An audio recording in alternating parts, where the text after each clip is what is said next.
Olá, pessoal, boa tarde. A gente está aqui com o Sérgio Rosa e com o Fábio Moser para uma entrevista sobre o que está acontecendo na Previ. Sobre, na verdade, a abertura de auditoria por parte do Tribunal de Contas da União sobre os planos da Previ.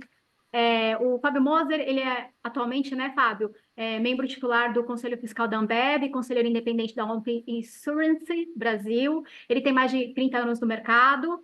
Ele foi funcionário do Banco do Brasil, diretor de investimentos da Previ, né, que é a Caixa de Previdência dos Funcionários do Banco do Brasil, que é o principal motivo dessa entrevista, né? E ele já passou por várias empresas. Moser também foi presidente do Conselho Deliberativo dos Fundos de Pensão Sistel, BRT-Prev, Fundação 14, e além de membro da Comissão Técnica Nacional de Investimentos da Abrap. Já o Sérgio Rosa foi funcionário também do Banco do Brasil, presidente da Previ, a Caixa de Previdência, né, dos funcionários do Banco do Brasil, entre 2003 e 2010, certo? E Isso. antes disso, ele foi diretor de participações da Previ, quando, em 1999, decidiu fazer uma auditoria nos contratos de fundo com o Opportunity, né? O Banco Opportunity do Daniel Dantas. Uma história muito interessante, né? Então, de auditoria, a gente entende bem aqui, né? Certo.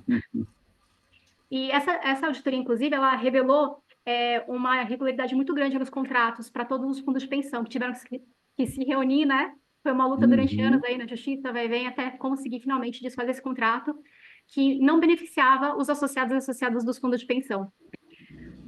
Então, a gente está fazendo essa entrevista com esses dois nomes, esses dois especialistas, para a gente tirar dúvidas que vieram até nós da base, dos associados e associadas da Previ, sobre essa abertura de auditoria contra os planos da Previ. Quer dizer, a auditoria não é contra, né? A auditoria é para analisar o que ocorreu aí na Previ, nos resultados dos planos, especificamente do plano 1. Eu vou fazer a primeira pergunta. Eu gostaria que os dois, cada um, respondessem do ponto de vista de cada um. E a primeira é: qual é o problema de auditar a Previ? Bom, Fábio, vou começar. Olha, a priori não tem nenhum problema auditar a Previ. A Previ já é auditada. A Previ tem um estatuto e esse estatuto, além do estatuto, responde à legislação específica dos fundos de pensão. Então, ela sofre auditorias constantes e eventuais e especiais da Previc, que é o órgão regulador dos fundos de pensão. Então, é o órgão especializado, tem uma diretoria especializada, tem conhecimento especializado em fundos de pensão, tem parâmetros porque audita todos os fundos de pensão. Então, a Previc recebe informações das entidades fechadas de previdência complementar, compara essas informações, faz o acompanhamento dos dados e, se precisar, faz inclusive auditorias especiais. Além da Previc, que é um órgão externo, a Previ tem uma auditoria interna, independente, o Estatuto garante essa condição de independência da auditoria, ou seja, o auditor da Previ, com uma equipe de auditores, não é um único auditor, tem formação na área, tem conhecimento interno, tem possibilidade de acessar todo e qualquer documento, todo e qualquer contrato da Previ, ouvir todo e qualquer diretor, todo e qualquer funcionário e fazer relatórios, que é a função dele. E ele presta essas informações ao Conselho Deliberativo, onde tem representantes do banco e também o dos eleitos dos associados. Então, o Conselho Deliberativo, é função do Conselho Deliberativo, permanentemente, constantemente, ouvir o auditor, ouvir os relatórios da auditoria e, se tiver indícios mais relevantes de algum problema, tomar providências em relação a isso. Além da auditoria interna, tem o Conselho Fiscal, que também é formado por representantes do banco e por eleitos dos associados, né? Então, a Previ tem uma robusta configuração de governança entre responsáveis pela execução das políticas da Previ, que tem que ser feitas com transparência. Opa, congelou, Acho que ele congelou. congelou. Bom, já que é gravado, a gente depois, vamos ver se ele volta. Ele parou da questão da transparência, né? Voltou, Rosa. Você estava falando sobre a questão da transparência, né? A transparência é um princípio muito importante. Então, a Previ apresenta constantemente seus relatórios, trimestralmente apresenta os resultados trimestrais, anualmente apresenta um relatório consolidado, onde as informações estão presentes. Se qualquer órgão externo responsável, como a Previc, ou mesmo associados, solicitarem dados mais detalhados, a diretoria também apresenta esses dados mais detalhados, faz apresentações aos associados e às entidades representativas dos associados. Então, existe todo um processo de acompanhamento da Previ que permite esse acompanhamento, a detecção de problemas e vamos dizer, o questionamento da diretoria sobre os rumos que a diretoria está dando ao processo de investimentos e administração da Previ. Fábio, como você responderia então essa pergunta? Quer complementar, né? Porque a resposta também foi bem completa. Adicionalmente, né, ao que o Sérgio já falou, eu acho que a Previ tem uma governança e a gente, né, tem alguns associados que eu costumo até falar isso, nós pagamos caro por uma governança e muitas vezes a gente não confia nessa governança, né? Isso aí vem lá da década de 90, né, quando houve o ajuste, né, inclusive de contribuições da patrocinadora, dos pré-64, e né, junto com o sindicato foi feita uma negociação que deu aos participantes, que, aliás, os participantes da Previ foram os primeiros a ter isso, a ter participação na governança. E essa participação na governança permitiu que ninguém dentro da Previ hoje tenha mais supremacia ou soberania sobre as decisões da Previ. Né? Então, como o Sérgio falou, todos os órgãos são por colegiado, e esses colegiados têm representações de participantes e do patrocinador. E fora os órgãos que o Sérgio comentou, da auditoria interna, né, o próprio banco também faz auditoria, né, do Conselho Fiscal, do Conselho Deliberativo. Existe um comitê de auditoria, né, criado pelo Conselho Deliberativo, que tem um membro independente indicado pelos participantes e um membro independente indicado pelo banco. Então, assim, em complemento, né, aos conselhos fiscais, ao Conselho Deliberativo, tem esse comitê de auditoria formado com membro externo. Então, hoje, né, eu acho que a Previ ela é uma entidade muito auditada, né, por pessoas capazes. Não vamos esquecer que a Previ é dos grandes fundos de pensão, é o que tem o quadro mais bem preparado, porque são associados e que são preparados pelo Banco do Brasil. Então, além de ser bem preparados, eles também têm participação né, no objeto. Quer dizer, eles são participantes e vão ser futuros aposentados, né, desse plano. Então, assim, como governança e como controle, né, a Previ, acho que nós não temos preocupação nenhuma. A única preocupação que eu diria né, o quanto, né, os auditores que vão vir externos eles estão preparados para auditar fundos de pensão. Porque fundo de pensão ele é diferente de auditar outros tipos de empresas. Você precisa de um conhecimento mais específico. Mas, tirando essa questão, eu não vejo preocupação. Eu vou aproveitar que você falou isso, porque muitos associados têm comentado nas redes sociais e tal, mas qual que é o problema, né, de mais uma auditoria? Qual que é o problema do TCU auditar a Previ? Como que vocês avaliam? Eu acho que aí talvez a gente vá para uma questão mais ampla, então vão ser várias questões aqui. Como vocês avaliam como isso foi jogado na imprensa? Porque o TCU decide, né, fazer essa auditoria. Só que isso é jogado na imprensa de uma certa forma, né, e que causa uma repercussão que traz preocupação mesmo para os associados, né? Então, vamos falar sobre a questão da competência do TCU? Então, acho que o problema do TCU, primeiro, é a coisa que nós avaliamos. O TCU não tem uma competência constitucional de fiscalizar um fundo de pensão. O fundo de pensão, na Constituição, na lei, ele é uma entidade privada, ele é uma entidade fechada de previdência complementar de natureza privada. Isso está na emenda constitucional 108, 109, que regulou mais modernamente os fundos de pensão. E tem um órgão específico também previsto na lei, que é a Previc. Então, uma empresa, uma organização, um banco, não pode estar sujeito à auditoria de N órgãos. Os dados que uma empresa como a Previ, ou como um banco, ou como qualquer organização tem, são dados relevantes, são dados sigilosos, dados importantes para negociação, dados que precisam ser analisados por quem tem a competência legal de fazer e o conhecimento técnico para fazê-lo. Então, se você deixa entrar dentro de uma entidade Alguém que não tem essa competência e não tem essa competência legal e técnica, você começa a sujeitar as informações da entidade a vazamentos, a interpretações equivocadas. Começa, por exemplo, com o TCU dizendo que a Previ teve prejuízo. É uma palavra já equivocada. Um fundo de pensão não tem exatamente prejuízo. O fundo de pensão faz aplicações, tem um patrimônio gigantesco para aplicar, aplica olhando o longo prazo, compara essas projeções de investimento, de rentabilidade dos investimentos, com as obrigações que ele tem de pagar benefícios, e ele pode ter episodicamente déficit ou superávit. Ele não tem nem prejuízo nem lucro. E como nós tratamos de obrigações e de investimentos que têm uma perspectiva de 10, 20, 30 anos, é natural que haja flutuação do valor desses investimentos e até das obrigações que a Previ tem. Então, a Previ já teve no passado déficits e já teve superávites. E isso não foi nenhum problema, porque estava dentro de uma margem aceitável de flutuações. Né? Então, quando vem um técnico do TCU ou um ministro do TCU dizer que a Previ teve prejuízo, já começa com um olhar errado, já começa com um indicativo errado do conhecimento e da maneira de comunicar qualquer situação que ele tenha visto dentro da Previ.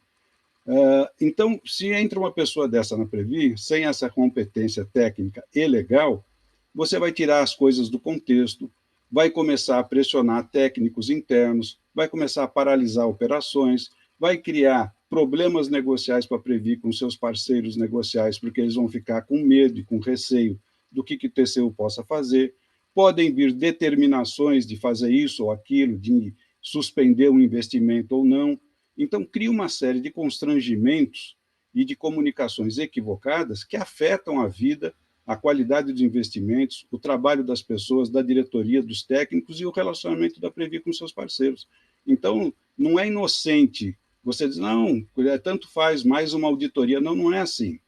Nenhuma pessoa gostaria que uma pessoa que não fosse um técnico da Receita Federal fosse olhar as suas contas. Existe um órgão para isso, ele preenche a sua declaração de imposto de renda e só a Receita Federal, sigilosamente, pode olhar o seu imposto de renda.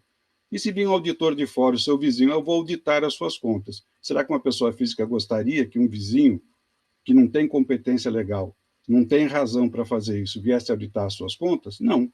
E assim é uma entidade fechada de previdência complementar, e como a gente já disse, tem os órgãos competentes para fazer o acompanhamento e a fiscalização. Fábio, antes de Bom, você completar a fala dele, eu gostaria de aproveitar até jogar essa pergunta primeiro para você, se essa movimentação do TCU contra o fundo de pensão é inédita. olha, não é inédita, né? Acho que o Sérgio tem até, né, um histórico maior, mas eu lembro que nós, né, lá atrás, na própria briga com Opportunity, né, houve um caso chamado contrato put, era um contrato de opção, em que fustigado pelo próprio Opportunity, o TCU, né, quis auditar. E nós entramos exatamente nessa discussão. E como o Sérgio falou, né, eu acho que o ponto aí é que a gente sabe que o TCU muitas vezes passa por motivações ou por incentivos, né, políticos. Né? O próprio, né, agora mesmo, falou que pelo site da Previ ou por notícias que ele estava pedindo auditoria. Eu entendo que a auditoria tem que ser, né, constante e programada. E eu acho que esse é o ponto. Acho que eu assino embaixo do que o Sérgio falou. Porém, houve uma ação da ABRAP em relação a isso, que o Supremo já definiu que o TCU tem direito de fazer. Então, o ponto que digo é o seguinte: se tem, você não pode ter auditoria motivada por questões, né, momentâneas. Você precisa ter continuidade. Por quê? Porque você precisa entender do negócio. Né? Todo auditor, toda empresa, por exemplo, quando muda auditor, né, a equipe de auditor que está saindo, ela tem que passar os papéis de trabalho para a equipe do auditor que está entrando, e esse auditor que está entrando, ele demora para poder, né, entender o negócio e começar a trabalhar. E isso vale para todos. Né? A Previ, como o Sérgio falou, ela é complexa. Então, quando a gente fala que alguém está vindo para fazer uma auditoria porque, né, teve esse déficit, A pergunta é, escuta, mas teve um superávit há 3 anos atrás, teve um superávit há 2 anos atrás, nós estamos com 14 bilhões e meio, mesmo com esse déficit, continua com superávit acumulado, mas quando dá superávit também deveria auditar. Pô, por que que deu esse superávit? O que que foi feito aí para dar esse valor tão alto? O que que aconteceu? Né? Então, o ponto é, quando a gente vê que questões específicas, ou seja, que notícias como essa chamam a atenção, a gente pergunta assim, qual é o fundo de motivação política por trás? Já que se o interesse é pelo patrimônio do trabalhador e pelo patrimônio que, entre aspas, é do Banco do Brasil, que é um ente público, você deveria fazer isso de forma constante. E eu não vejo o TCU fazendo isso de forma constante. Né? Como outros órgãos que a Previc, sim, é o órgão encarregado disso aí, e eles fazem acompanhamento de forma constante. Eu, quando era diretor, eu também era o responsável técnico, né, pelo patrimônio da Previ, né, exceto operações com participantes. E todo mês eu tinha que fazer uma justificativa, né, para a Previc dizendo ó, por que que deu o déficit e por que que deu superávit. Né? E eu tinha que fazer essa justificativa, porque o fundo de pensão ele foi feito para não dar superávit nem déficit. Né? Como o Sérgio comentou, qualquer questão de superávit ou do déficit é uma anomalia. Né? Se tivesse, como eu casar o passivo com o ativo, quer dizer, o que eu tenho de investimento com o que eu tenho que pagar, se eu pudesse casar isso de forma simples e de forma constante, não precisaria nem de ter a entidade de fundo de pensão. Você aplicaria lá e iria para casa. O que hoje existe é quem trabalha com estatística, né? A estatística da tábua de mortalidade, né? Quantos anos cada participante deve viver, né? O que que vai acontecer com cada um, né? A gente tem que trabalhar com estatística também dos investimentos, né? Que tem uma taxa atuarial que é estimada. Como é muito estatística, a chance de se acertar 100% é muito difícil. Tá? Então, é claro que a auditoria faz parte da governança e da transparência, mas também ela é metodológica. Ou seja, não existe como eu fazer a auditoria pontual, a não ser que seja em um tipo de operação específica. Tá? Olha, teve uma operação assim, eu vou auditar aquela operação. Agora, como uma entidade como um todo, não tem, porque, como o Sérgio comentou, quando você fecha o ano, você tira uma fotografia. Então, você tira uma fotografia do dia 30 de novembro, do dia 31 de dezembro, e essa fotografia é o que você divulga. Só que você não parou ali. Né? O processo continua e você vai continuando tirando fotografias. Né? Tanto é que a Previ nunca teve um plano de ajuste, que é, se você tiver déficit consecutivo por mais de 3 períodos, você vai ter que fazer um ajuste aí. A Previ nunca teve. Né? Pelo contrário, a Previ tem histórico de superávit, que já distribuiu superávit e continua fazendo superávit. Então, o nosso histórico é o contrário, é um histórico positivo. Perdão, estava com o microfone fechado, mas esse déficit, né, que não é um déficit, na verdade, como que a gente chamaria, né? Tem algum nome técnico que a gente pode, para não incorrer o mesmo erro da imprensa? É o déficit atuarial, né? É, Vamos dizer, a palavra pesada que eles estão usando é rombo, né? é rombo, prejuízo. Prejuízo, prejuízo, isso. Uhum, Bom, esse déficit, que é do período de janeiro a novembro, né? Eles dizem, Uhum. na verdade, o TCU, ele está tentando, quer dizer, não está tentando, ele vai, então, ele está aprovado, né? Ele vai fazer essa auditoria, e daí, das perguntas que vieram para nós da base, as pessoas estão preocupadas, né? E ligando isso a uma questão de má administração. Durante essa parte da conversa, vocês já explicaram muito bem o que significa gerenciar um fundo de pensão fechado, né? Que pensa na perspectiva de um longo prazo. Quando o TCU faz esse recorte, que não é nem de concluído o ano, como que vocês avaliam? Vocês que também, de certa forma, já fizeram auditorias, né? uhum. Olha, é como o Fábio disse, é um equívoco fazer auditorias episódicas por um motivo que não é claro o suficiente, ou nem... Vamos falar um pouquinho sobre questões de economia. Por exemplo, o plano 1 da Previ tinha uma aplicação muito grande em renda variável. Como já é um plano maduro, a maior parte das pessoas já está aposentada, está dentro do planejamento da Previ mudar, vender títulos de renda variável e aplicar em renda fixa, principalmente títulos do governo. Perdão, para as pessoas mais leigas, você podia explicar o que é renda variável?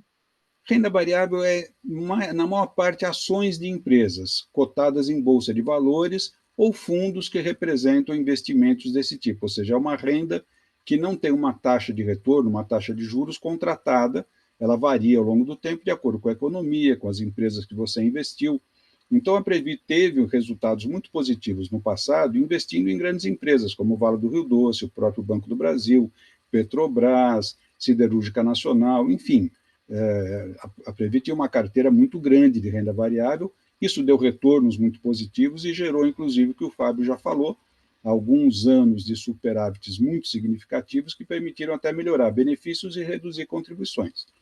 No entanto, como a gente vai ter que pagar e paga a cada ano volumes maiores de aposentadoria no plano 1, nós precisamos ter mais liquidez e ter menos risco nos investimentos. Então, está dentro do planejamento da Previ vender algumas ações cautelosamente, você não pode vender um volume enorme de dinheiro como a Previ tem de uma vez só, e aplicar em renda fixa. Agora, a renda fixa no Brasil e para os fundos de pensão tem uma exigência de que você faça uma chamada marcação a mercado, ou seja, os títulos, embora a Previ vá comprar um título com uma taxa de rentabilidade contratada de IPCA mais 5 ou 6%, por exemplo, o regulador exigiu que esses títulos fossem marcados a mercado. O que isso significa? Você compra, vou tentar explicar para o nosso associado realmente entender essa questão, porque o nosso associado vai dizer, como um título de renda fixa pode dar rentabilidade negativa? Mas dá. Dá dentro de um fundo de investimento do banco, que ele possa ter um dinheiro aplicado, e dá na Previ também, por conta desse mecanismo chamado marcação a mercado. Significa o seguinte, eu estou lá com um título que eu comprei por R$ 1.000 o valor de face desse título, com rendimento de IPCA mais 6. Aí aumentou a taxa de juros, como aumentou ano passado. E o Tesouro estava vendendo títulos, então, de IPCA mais 7 ou 7,5. Então, se eu for vender o meu título que rendia 6, o mercado vai me dar um desconto naqueles R$ 1.000 que eu paguei pelo título. Para quê? Para, abaixando o preço desse valor do título, ele ter a rentabilidade que ele conseguiria comprando um título que já existe no mercado. Isso é um ajuste praticamente automático que existe dentro do próprio Tesouro Direto, onde ocorre essa negociação desses títulos. Então, uma carteira de renda fixa pode dar, em certas situações, em certas circunstâncias, rentabilidade negativa. Embora, para o futuro da Previ, isso não faça diferença, porque a Previ vai carregar até o final do vencimento esses títulos, portanto, eles vão ter a rentabilidade efetiva dos 6% que foi contratado. Mas, para efeito de balanço de curto prazo, eles vão ser marcados por um preço menor na carteira. Então, eu peço aos associados que estejam vendo essa entrevista que se informem sobre isso, vejam como é que é um fundo, tem vários fundos de renda fixa no próprio Banco do Brasil, que a pessoa pode ir lá e contratar, e que tem períodos que tem rentabilidade negativa. Isso aconteceu com a Previ também. É perda? Não. Volto a dizer, porque esses títulos vão ser levados até o vencimento e vão receber exatamente a taxa de juros que foi contratada. Então, são eventos desse tipo, ou uma variação da Bolsa de Valores, né? Ô, Sérgio, Ou algum... Fala, Fábio. só para, você me permite um parênteses aí, só para não perder, e isso aí é importantíssimo que você diz, né? Eu acho que, como a diretoria da Previ está em período de silêncio, não pode, né, comentar mais profundamente, mas em 2021, né, o Conselho Nacional de Previdência Complementar alterou a forma de contabilização desses títulos. E isso é responsável por uma grande parte desse prejuízo. Porque isso que você está falando, até 2021, você poderia separar, você fazia através dos seus estudos de estatísticos, né, que é chamado de ALM, quais os títulos que você vai carregar até o vencimento. Se eu tenho títulos de 2050 e eu não vou vender, por que eu vou marcar ele a mercado se eu não vou vender? Né? Isso só afeta a contabilidade. E você tinha uma parte da carteira que era a parte de mercado, que é a parte que você vai precisar vender para pagar as aposentadorias.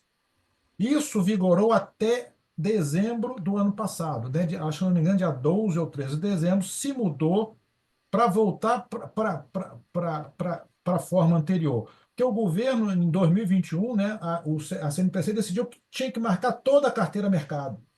Então, isso trouxe uma volatilidade tanto de superávit, né, provavelmente parte do superávit que aconteceu foi por isso, e agora que os juros, né, estava em queda, de repente deu desse estresse de mercado no final do ano, né, você fez o contrário. Aí, isso, apesar de ter sido decidido dia 12 de dezembro, o trabalho que vai ter que se fazer agora é um trabalho longo, porque você precisa fazer estudos para saber quanto da sua carteira você vai voltar a contabilizar na curva do papel, que é chamado, que é a taxa de juros que o papel paga. Então, só para, desculpa esse parênteses tão grande, mas só para dizer o seguinte, na contabilidade da Previ de novembro e provavelmente de dezembro, vai constar toda a carteira de renda fixa marcada a mercado e dando essa volatilidade que o Sérgio falou. Vamos lembrar que no final do ano, por N questões internas do Brasil e externas, como a eleição nos Estados Unidos, o mercado de renda fixa ficou muito estressado. Teve título público pagando IPCA mais 8. Né? O Tesouro chegou a suspender leilão, né? De tão estressado que o mercado estava e tanta taxa que estava pedindo.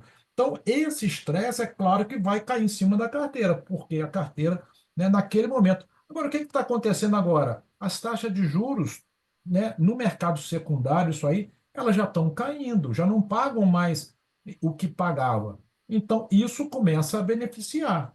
Então, assim, por isso que eu falo, a foto daquele momento foi ruim por conta disso. Até porque não faz sentido o que tinha sido feito de botar os fundos de pensão para marcar na curva a mercado. Se eu não vou vender, se eu preciso manter, e se tem um título que eu comprei que paga IPCA mais 6, como tem mais 7, e o meu atuarial é IPCA mais 4,5, 4,75 ou 5, né? Depende tem os fundos de pensão ou os planos, você não precisa vender esse título, porque quando você vende, você tem que investir ele em outro lugar. Mas se eu já tenho um título me pagando isso até 2050, 2040, então o ponto é esse: o estresse que foi dado e que reverbera muito mais fortemente por conta da forma que se decidiu que os fundos de pensão deveriam contabilizar isso. Sérgio, obrigado aí. Não, Imagina, exatamente. aproveitando, você falou, perdão, Sérgio, você falou da mudança que houve na resolução do CNPC, que é a 61, né, que agora vai beneficiar os fundos de pensão fechados. Vocês poderiam já aproveitar, porque é uma das perguntas que o pessoal faz, explicar, né, a resolução, o impacto da resolução do CNPC, o número 43 de 2021, que é essa aqui prejudicou, e agora depois com essa nova resolução que foi de dezembro de 2024, a número 61. Então, a gente sempre defendeu esse direito dos fundos de pensão interpretarem, fazer a sua distribuição de investimentos. É importante você, vamos dizer assim, dividir os investimentos em várias classes de ativos, é um dos conceitos básicos, vamos dizer, de aplicação de um grande volume de recursos, você não concentrar, na linguagem popular, todos os ovos em uma única cesta, porque essa cesta pode, em algum momento, quebrar, né? Pode ter um problema. Então, a diversificação dos investimentos é um fundamento, inclusive, da boa gestão dos fundos de pensão. Por isso que a Previ tinha uma carteira de renda variável, uma carteira de imóveis, uma carteira de títulos públicos, uma carteira de títulos privados e algumas outras poucas classes de ativo onde a gente pode distribuir os investimentos. Essa composição protege o fundo e também permite que você busque rentabilidades adicionais em relação àquela rentabilidade básica de uma carteira unicamente formada por títulos públicos, né? E isso, ao longo do tempo, foi muito importante, como o Fábio já disse, como a gente já realçou, para gerar superávites, dar proteção ao plano e trazer benefícios para os associados. Agora, tem períodos em que uma classe de ativos não desempenha tão bem quanto outra. Então, às vezes, os associados já fizeram essas perguntas para a gente: por que vocês não aplicam tudo naquilo que rende mais? É porque simplesmente não existe uma classe de ativos que rende mais. Ela rende mais durante um período, rende mais em determinado contexto, mas não rende mais o tempo todo. E a gente também não consegue dar um cavalo de pau. A gente tem bilhões de investimentos, você não consegue tirar todo o dinheiro de um determinado ativo e colocar em outra classe de investimento de uma vez só. Ah, por que a Previ comprou títulos de IPCA mais 6% se agora está pagando 7,5%? Porque na época era o que tinha de melhor para fazer esse tipo de alocação, esse tipo de investimento. Agora vai vender tudo aquilo, se vender, vai vender com deságio, como eu já disse, porque o mercado não vai pagar o mesmo valor de antes. Então, há um conjunto de elementos que vão se desdobrando ao longo do tempo. Não se pode fazer uma análise sempre pontual, episódica, focalizada. Como o Fábio disse, você pode tirar fotografias da situação do fundo, mas o importante é acompanhar o filme todo, acompanhar a estratégia que está por trás de determinadas alocações que são feitas e o sucesso ou o fracasso dessa estratégia ao longo do tempo. No caso da Previ, a gente pode dizer e comprovar com os números que tem tido sucesso, muito mais sucesso do que fracassos. Há erros, claro, ninguém consegue acertar 100% das suas opções de investimento, o mercado não é 100% seguro, né? Mas aquilo que deu errado ao longo do tempo, nem de longe, né, foi suficiente para afetar significativamente o resultado positivo do conjunto dos investimentos da Previ. Né? Não se pode exigir de um gestor de investimentos, de uma carteira, nem em um banco, nem numa financeira, nem num fundo de pensão, que ele acerte 100%. Seria humanamente impossível, porque você aposta numa determinada tendência que o mercado está te oferecendo, e às vezes vem elementos externos, como o Fábio disse, vem uma eleição externa, uma mudança de cenário externo, uma crise de 2008, por exemplo, né, que afeta todo mundo e você também será afetado. Então, eu acho muito importante que o associado e o regulador, o auditor, o fiscalizador tem que ter isso em mente, ele tem que ter entendimento da estratégia que foi seguida e ver se essa estratégia fazia sentido e se essa estratégia demonstrou-se, na média, na maior parte, bem sucedida, e a gente pode ter certeza que a Previ tem esse histórico para contar. Dentro da pergunta que você fez, eu acho interessante a gente mostrar como é que você, quando você tem risco, você trabalha com mitigadores. Eu acho que o grande mitigador que a Previ implementou lá atrás, e como eu já comentei, né, nós negociamos isso de forma intensa e por muito tempo, é a governança. Né? A diretoria da Previ, por exemplo, não tem voto Minerva, né? Não tem o voto de qualidade. O presidente não tem voto de qualidade. Então, eu até brincava com o Sérgio, que eu falava, Sérgio, você manda mais para fora do que para dentro. Que a grande função do presidente é a função de ser o cara que vai aglutinar, que vai comunicar e que vai fazer a equipe trabalhar. Porque a Previ, para se aprovar qualquer investimento, ou até desinvestimento, né, do valor, você precisa ter aprovação da maioria da diretoria. Tá? E para isso, o voto do presidente é 1 em 6. E para chegar na diretoria, eu preciso que os técnicos proponham, façam a proposta. E nós estamos falando de técnicos que são preparados pelo Banco do Brasil, são participantes, esses técnicos vão fazer uma proposta, vai passar pelo diretor deles e vai para a diretoria, e essa diretoria tem que ter maioria. Então, por exemplo, nem o diretor de investimento, nem o João, hoje, que é o presidente, pode chegar lá e mandar fazer. Por quê? Porque tem um processo, e nesse processo eu preciso de maioria, e nessa maioria eu preciso dos 3 eleitos, que pelo menos um eleito esteja votando. Então, a governança hoje ela é muito forte, né? A alçada do diretor de investimento é quase zero, é baixíssima. A alçada do diretor de investimento junto com o presidente, né, na nossa época, era de 10 milhões e, assim mesmo, sujeita à aprovação, ou seja, eram medidas de emergência em algum momento que você tinha que tomar. Então, a Previ hoje ela tem uma governança muito forte que impede que decisões individuais, por melhor que seja, né, a intenção, exatamente para mitigar ou minimizar a possibilidade de erros, que mesmo assim acontecem, hoje é tomada em colegiado. né? E eu lembro que a gente gasta, às vezes, muito tempo no convencimento, porque você precisa trabalhar no convencimento, porque muitos dos diretores, às vezes, ó, tem uma operação de investimento, às vezes complexa, que tem que ser aprovado, por exemplo, pelo diretor de administração ou pelo diretor de seguridade, que não está, né, tão no dia a dia acostumado com aquele tipo. Então, você precisa gastar tempo para você convencer de que aquela operação é uma operação boa. Então, assim, as coisas não podem ser feitas assodadamente e nem existe alçada lá individual, né?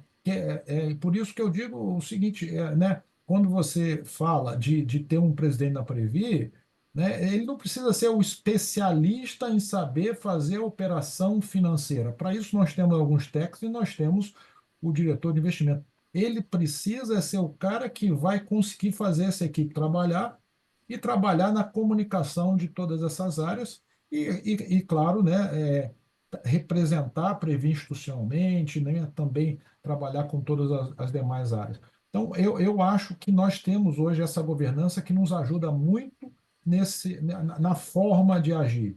Às vezes a Previ é até lenta em algumas coisas, não você fala, pô, a Previ foi lenta nisso, mas porque a Previ ela privilegia os seus processos, né? Gente, está tendo um protesto aqui, eu espero que não esteja vazando muitos sons, né? Não, Mas não. vocês acabaram respondendo já uma pergunta, né? Que é por que a Previ não muda a estratégia de investimentos e tal, vocês já cobriram muito essa questão. É, daí eu queria aproveitar para aí, se vocês puderem elencar para a gente uma outra pergunta, que quais são os principais investimentos, né, em empresas, né, que a Previ faz, do plano 1 e do Previ Futuro. E daí, se vocês quiserem aproveitar e contar um pouco a história da Vale, né, como a gente, né, que é um dos Uhum. principais fatores de rendimento aí da Previ. Então, todos esses investimentos estão listados lá na apresentação da Previ, né? Sempre importante. É óbvio que eu sei que o associado não tem tempo para olhar tanta coisa em detalhe, é muita informação, mas se tiver curiosidade, pode perguntar para a Previ, pode ver as apresentações, pode ver os relatórios, que vai ter bastante informação lá. O investimento na Vale é, historicamente, um dos maiores investimentos que a Previ fez. Isso aconteceu no processo de privatização da Vale, se constituiu um consórcio aqui, formado pelo Bradesco, algumas outras empresas, uma empresa japonesa especializada em mineração, que é a Mitsui, e formou. E a Previ foi a maior investidora desse consórcio.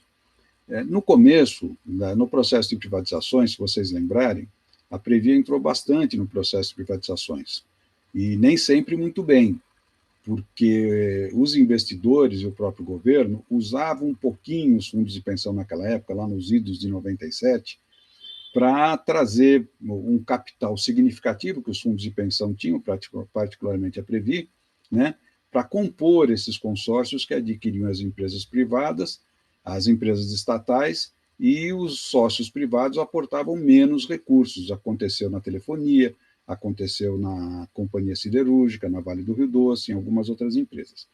No caso da Vale, o investimento acabou sendo muito bem sucedido. A Vale do Rio Doce, quando foi privatizada, era avaliada em cerca de 10 bilhões de dólares. E, ao longo do tempo, ela passou a ser avaliada, chegou até o pico de 200 bilhões de dólares, foi a empresa mais valiosa do Brasil por um período, e hoje caiu um pouco, porque muda o cenário internacional de aquisição de minério de ferro, mas a Previ já recebeu. Aí vai dizer assim, a Previ não vendeu na hora certa. Gente, não é assim que funciona. A Previ recebe dividendos da Vale, né? A Previ tem um estoque muito grande, as ações sobem e descem de acordo com o cenário internacional.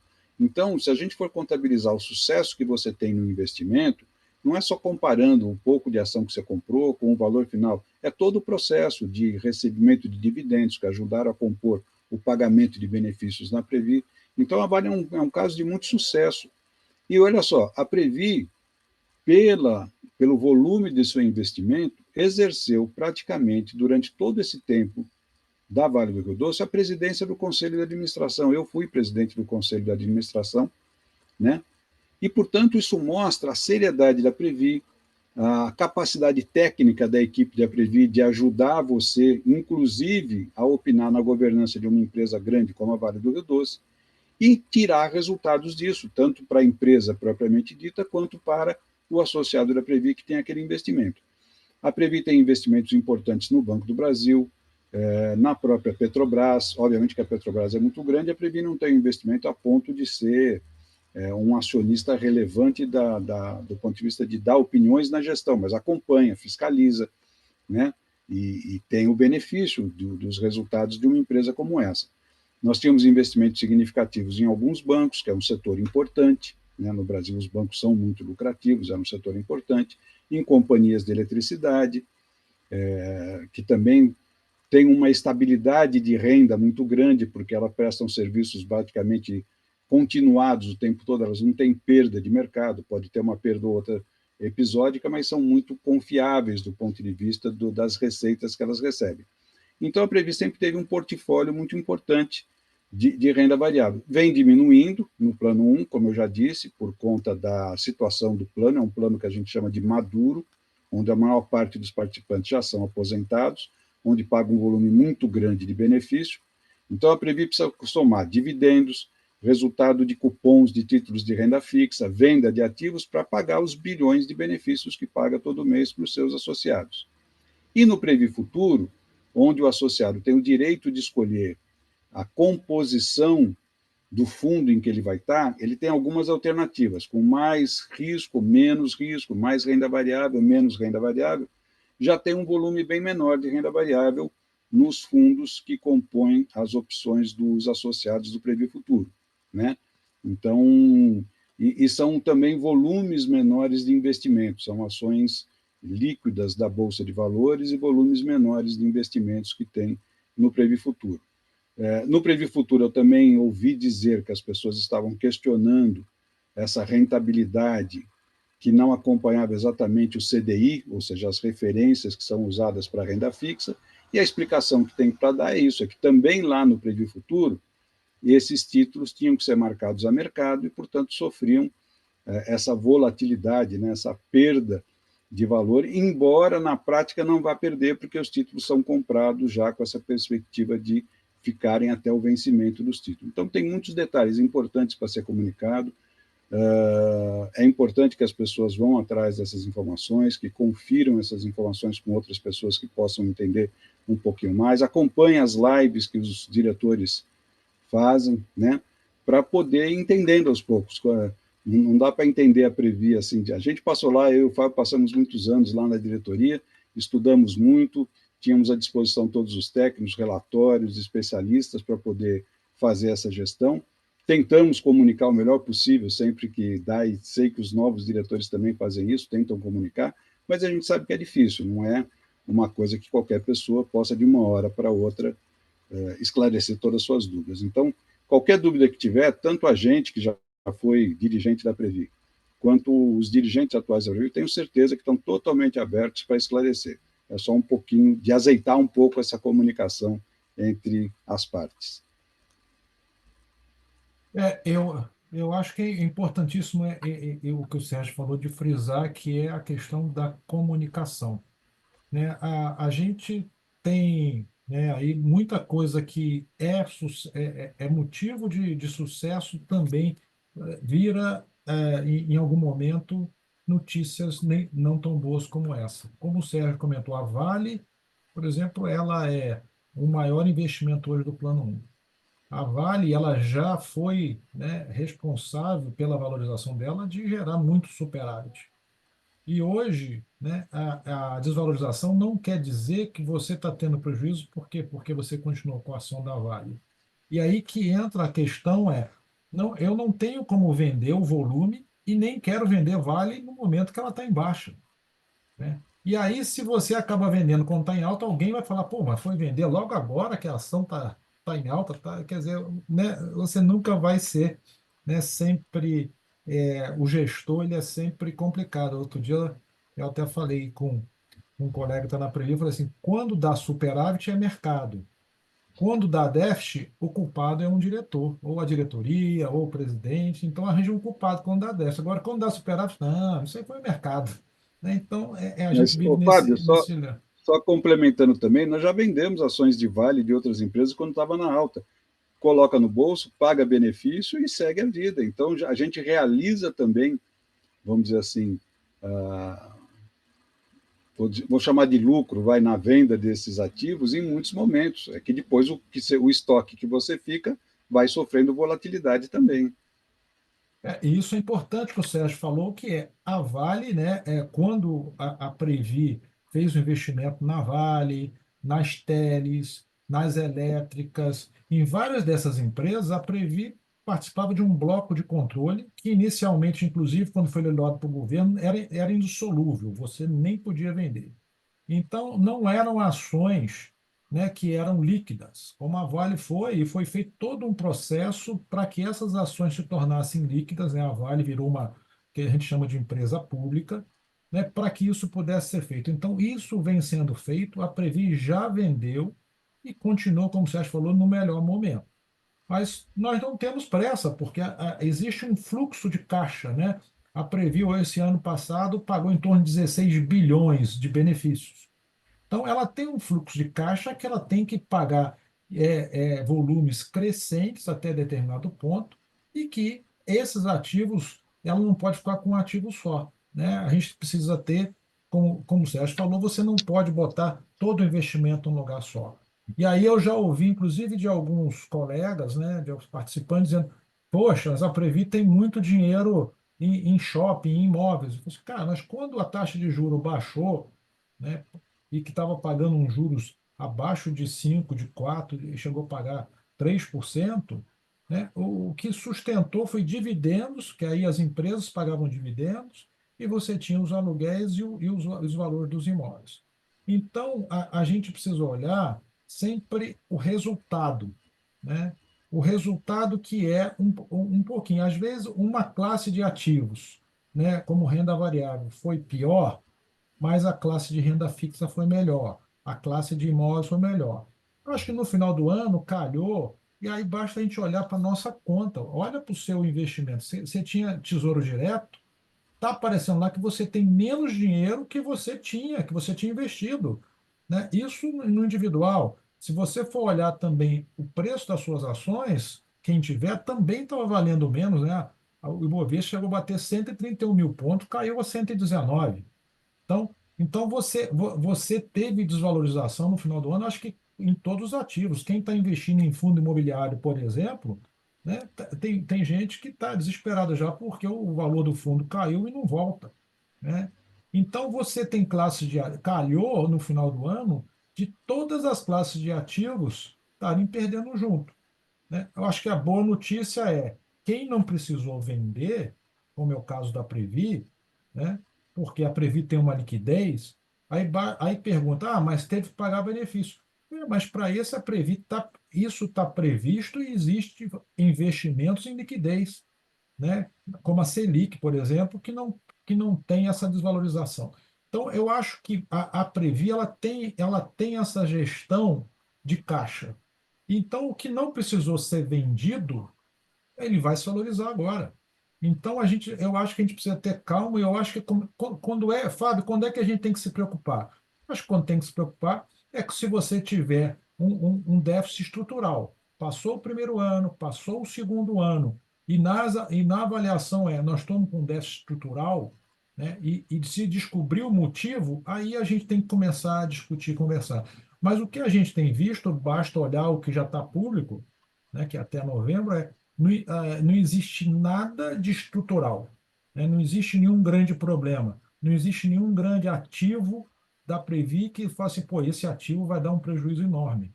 Pelo contrário, as notícias têm sido até notícias boas, como a Previ tendo liquidez, né? Hoje a Vale volta a ser um problema, que no passado a gente tinha um ativo muito valioso, mas que a gente só podia vender se aparecesse algum comprador. Agora não, agora nós temos um ativo muito valioso que você pode ir vendendo aos poucos, conforme vai tendo liquidez e preço no mercado. Então, notícia boa. Então, eu acho que a gente precisa, né, e aí o participante, o associado, né, que não tem, né, profundidade de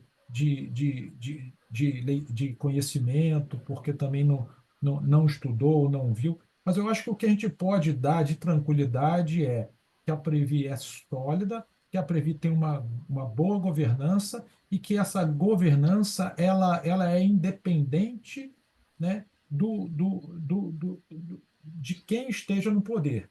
Ela é independente, inclusive, do patrocinador, no sentido de que o participante lá ele tem voz e ele tem como, né, tomar conta do que é seu.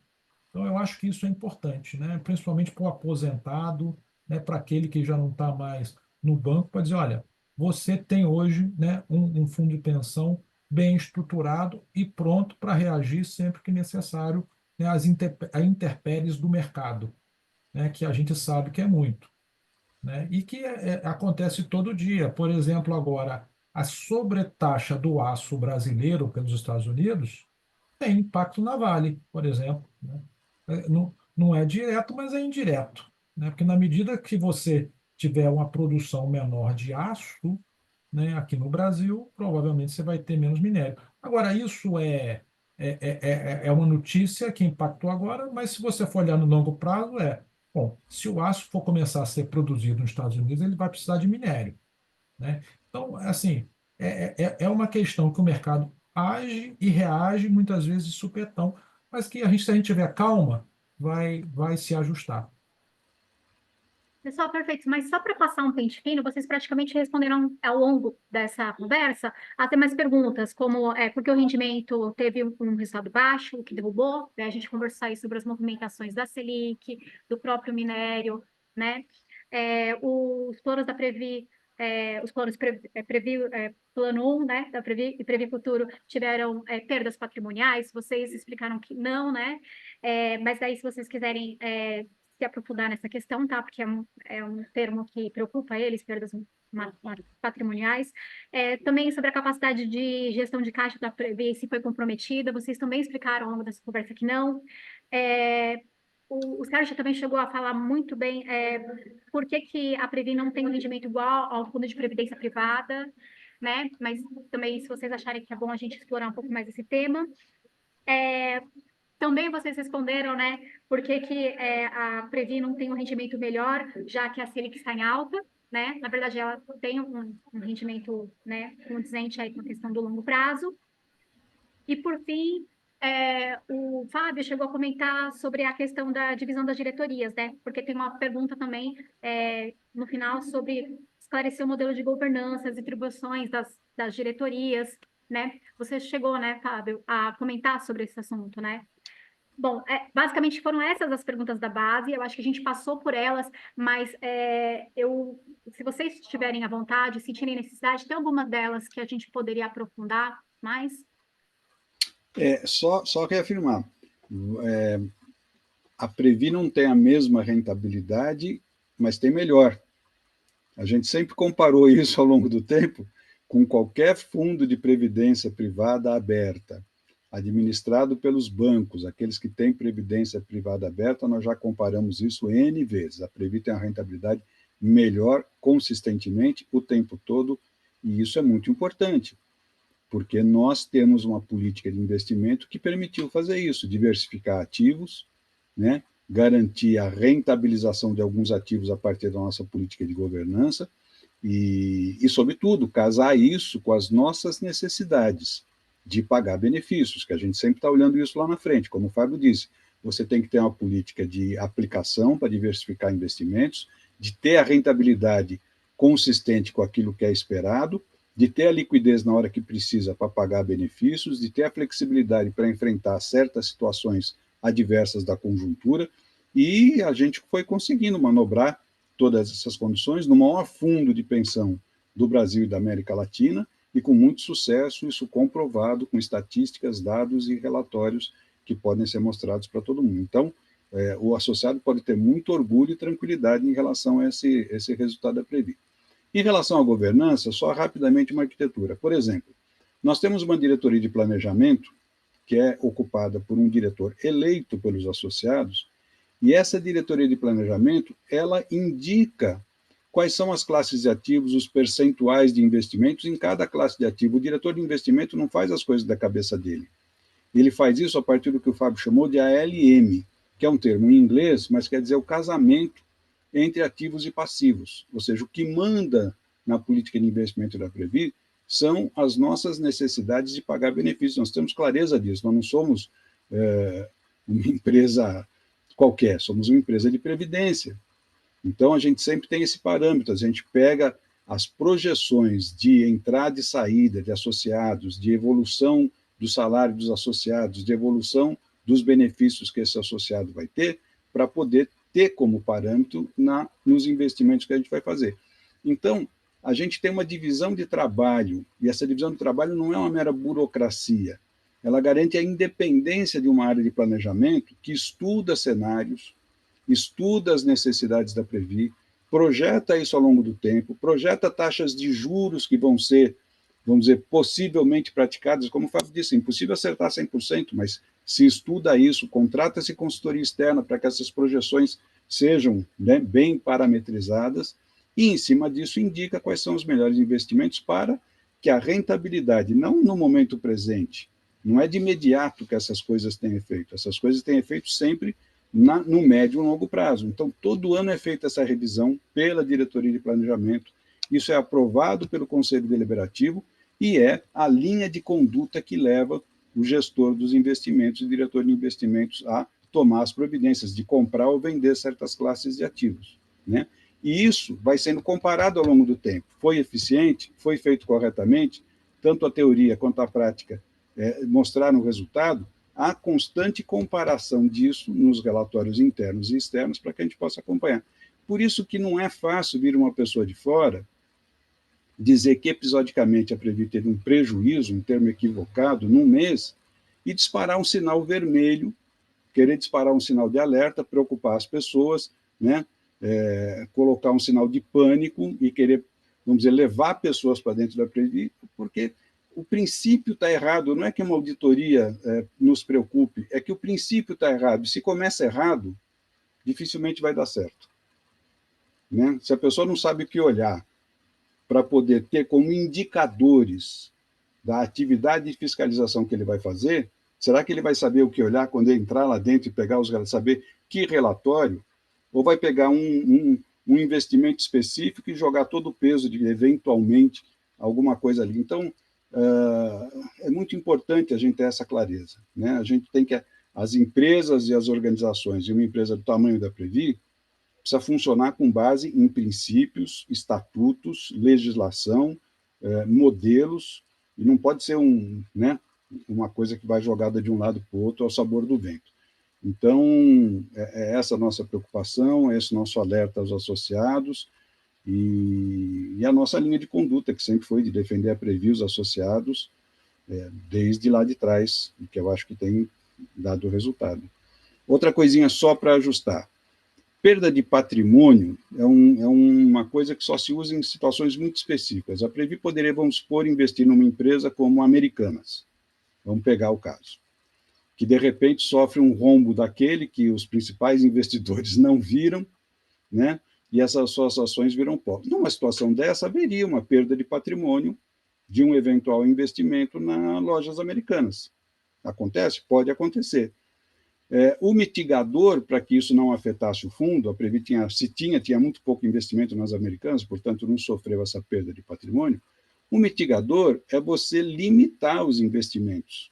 De novo, é você não investir tudo, por mais que as americanas fossem uma empresa da moda, controlada pelos maiores gestores de fundos de investimento, é você limitar os investimentos nesse ativo para que, se ocorrer uma situação extrema como essa, a sua perda não afete a totalidade ou uma parte significativa do seu plano, né?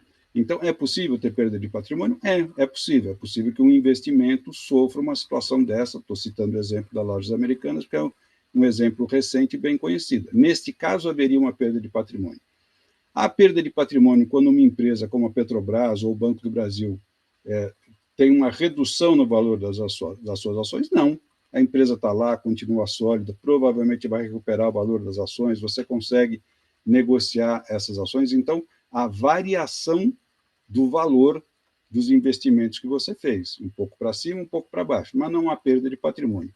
E a gente pode, com certeza, dizer que não ocorreu, no período recente que a gente conhece, nenhuma perda de patrimônio relevante que a gente possa dizer que teve qualquer impacto na saúde financeira e na estabilidade da Previ. Bom, eu como tenho sempre assim, uma visão olhando para o financeiro, para finanças, né, e para a forma como acontece a governança dessas finanças, eu queria deixar aqui só duas questões. Primeiro, não é verdade que a Previ não aproveitou ou não tem aproveitado as taxas que estão aí. A gente precisa trabalhar, a gente a Previ é um mastodonte com 230 bi. Quer dizer, você não mexe tudo de uma vez. Mas a Previ todo dia está entrando dinheiro e saindo dinheiro do caixa. Todo dia tem título público vencendo, todo dia tem operação vencendo, todo dia está acontecendo. E todo dia está se fazendo na Previ aonde alocar esse recurso. Então, certamente, né, o pessoal lá da Previ alocou recursos nesses títulos. Que, veja bem, o que o Sérgio falou tem razão. Se eu for vender título antigo para comprar novo, é trocar 6 por meia dúzia, porque o título já é descontado para ele estar pagando lá o IPCA mais 7, mais 7,5. Mas para dinheiro novo, eu estou investindo a IPCA mais 7,5, IPCA mais 8, ou seja, dinheiro. Então, a Previ, num pedacinho, ela se aproveitou assim como sempre se aproveita. Então, eu acho que não é correto dizer que a Previ não aproveitou. Aproveitou sim, dentro da estratégia dela, até porque se tivesse alguma possibilidade dela botar 230 bi, não ia ter papel para isso, não tem, tá? Então, esse é o ponto. A segunda questão aí, né, para se colocar, é que dentro de todo esse aspecto que nós colocamos, a gente precisa olhar para os pares, para o mercado. Tá? Sempre que a gente analisa, por exemplo, o Itaú, eu olho para o Bradesco, para os números do Bradesco, para os números do Banco Brasil, para os números do Santander, para saber, escuta, está em linha com o mercado?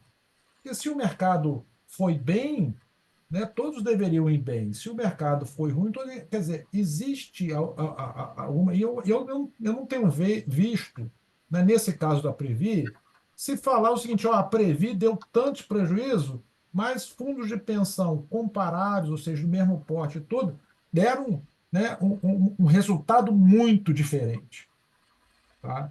Então, eu acho que é necessário também você olhar para o mercado como um todo. E a Abrap, inclusive, tem no site dela, ela coloca os resultados, não coloca individual, mas coloca como é que está aí no mercado, se está crescendo, caindo, como é que foi de renda variável, renda fixa. Então, eu acho que é importante como analista, né? Então, quem quer analisar, olha o seguinte, escuta, a Previ, ela aconteceu com ela uma conjuntura ou existe alguma coisa diferente? Tá? Igual não vai ser, porque o percentual que tem investido em renda fixa, em renda variável, em imóvel, isso varia. Tá? Mas a tendência não. Então, eu acho que é muito importante isso. Então, fica aqui essa dica para a gente também estar olhando, né, para os pares, olhando para o mercado de fundo de pensão como um todo, não esquecendo, né, isso aí, que um ano é apenas um calendário, que o importante aí é você trabalhar com um longo prazo. Né? Quem tem também plano de previdência no mercado fechado não consegue andar igual a um título público. Por quê? Porque também sofre das mesmas condições, né? Com algumas diferenças, mas é natural que você tenha também diversificação dentro de plano de pensão, de plano de previdência aberto também. Então, não existe uma mágica nesse sentido. Quer dizer, todo mundo tem que fazer a sua gestão olhando para o seu horizonte de tempo. Né? Porque se eu tiver que fazer um investimento para pagar alguém amanhã, é diferente de eu fazer um investimento para pagar alguém, né, daqui a 30 anos, daqui a 20 anos. Ok? Então, é isso. Gente, desculpa, é só para fechar mesmo, né? Eu sei que já vocês estão muito tempo aqui, mas é que a gente recebe um relatório em que, assim, chamou a atenção a forma como foi exposto, né, essa retração dos 14 bilhões, que não foi contextualizado, né? E daí a gente vê que a contextualização, né, por isso que dá essa conclusão precipitada, jogada nos meios de comunicação, também ali não foi muito explorado, é que, assim, esses 14 bilhões eles entram nessa conta, né, da retração, os benefícios pagos, né? O benefício de 16 bilhões pago no ano, né? Entra, vamos dizer assim, E a em correção da qualquer inflação. mês, em qualquer mês você compara, vamos dizer assim, déficit ou prejuízo é a comparação das reservas financeiras, ou seja, a soma do valor de todos os ativos investidos naquele momento, com as obrigações. As obrigações são a previsão de pagamento de benefícios trazidos a valor presente. Também eu somo, vamos dizer, uma pessoa que vai receber benefícios durante 30 anos, eu estou somando tudo isso, eu preciso ter uma parte dessa razão, não preciso ter toda, porque haverá contribuições nesse período. Então, existem cálculos para as duas coisas, né? Então, se você então entra nessa conta financeira todo o pagamento. Se a Previ paga benefício, sai do caixa dela isso. Então, ela recebeu dividendo e está pagando benefícios, ou ela vendeu uma ação para pagar benefícios, ou venceu um título público que ela resgatou para pagar benefício. Existe, como o Fábio disse, uma gestão de caixa que prevê que a cada mês aquele volume de benefício será pago com determinadas receitas que a Previ tem. Essas receitas são contribuições, vencimentos de títulos, vendas de ações, pagamento de dividendos, um conjunto. Faz parte do planejamento identificar qual que tipo de receita eu vou usar para pagar benefício, que tipo de receita eu vou usar para reinvestir em novos títulos, como o Fábio disse. Então, tudo isso é feito todo o tempo. Né? Mas é óbvio, na conta de cada mês, quando você fecha ali, você vai só contabilizar os ativos e nessa contabilização já existe o efeito dos benefícios que você já pagou, ou seja, receitas e ativos que você colocou na mão dos associados na forma de aposentadoria. Olha, o Sérgio está completamente correto, mas eu só queria chamar a atenção de uma figura para ficar mais fácil, né? Você tem o déficit, que é exatamente você pagou mais do que recebeu, né? Esse é o déficit. Mas eu queria fazer a diferença entre, né, a patrimônio, né, que é o balanço patrimonial da empresa, e o resultado da empresa, né, que aqui no caso de pensão não tem a separação, mas, gente, o patrimônio é o que eu tenho, que ele varia de preço, mas que eu, como não vendi, aquele preço ele vai variar, tá? E o resultado bom, tem um mês que eu vou conseguir ter mais lucro no que eu vender, e o meu resultado vai ser positivo. Se o resultado, né, não foi bem, não quer dizer que o seu patrimônio se depreciou. Né? Aqui, os benefícios foram pagos, sim, eles estão na conta, mas eles foram pagos com recursos de liquidez, com recursos que não tinha prejuízo na venda, por exemplo, como títulos públicos, aluguéis, dividendos, esse fluxo da Previ, né? O grosso disso aí, que são o patrimônio de ações, o patrimônio imobiliário e o patrimônio dos títulos públicos, ele sofreu depreciação pelo mercado, mas ele não é prejuízo, apesar da foto naquele momento demonstrar. Então, é só para separar um pouquinho, para não ficar parecendo que a conclusão, né, que deu déficit, que está incluído sim o pagamento, mas a gente precisa fazer só esse adendo, tá? Bom, pessoal, muito obrigada, né?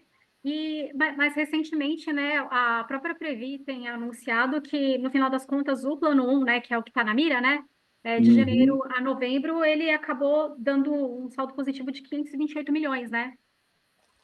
Não, não de janeiro a novembro, mas pegando os últimos, o superávit que deu nos anos anteriores, Uhum. subtraindo o déficit de janeiro a novembro, ou seja, o acumulado, né, dos últimos 3 anos ainda ficou positivo. Perfeito, muito obrigada pela explicação.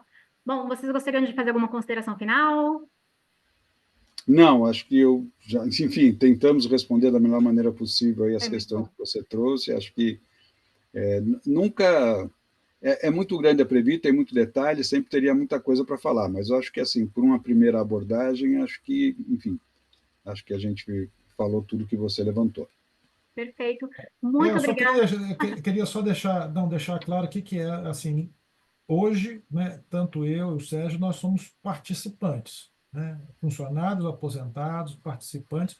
Eu não tenho acesso a informações privilegiadas. Eu não sei, inclusive, o resultado de dezembro, tá? Então, tudo isso aqui que nós falamos está baseado, tá, em informações públicas, é claro que com um filtro especial, porque nós temos experiência de ver esses números por muito tempo e de conhecer alguns ativos ali, como o Sérgio conhece de Vale profundamente. Então, esse filtro nós estamos contribuindo aqui, mas deixar claro aqui o seguinte, que nós não temos acesso a nenhuma informação privilegiada da Previ, tá? Maravilha, até porque o resultado final sai em março apenas, né? Uhum. Mas é isso. O TCU vai seguir provavelmente com a auditoria da Previ, né? A gente já colocou aqui as nossas questões da importância, né, da capacidade do órgão, né, de fazer essa auditoria. Mas só para terminar, que a própria Previ, né, na nota, ela falou que está à disposição, que os dados estão aí, né, e está à disposição. Muito obrigada, pessoal, pela entrevista para a Contraficute. Um grande Então, abraço. tá bom. Um Obrigado. abraço, obrigado. Um Tchau, tchau. abraço.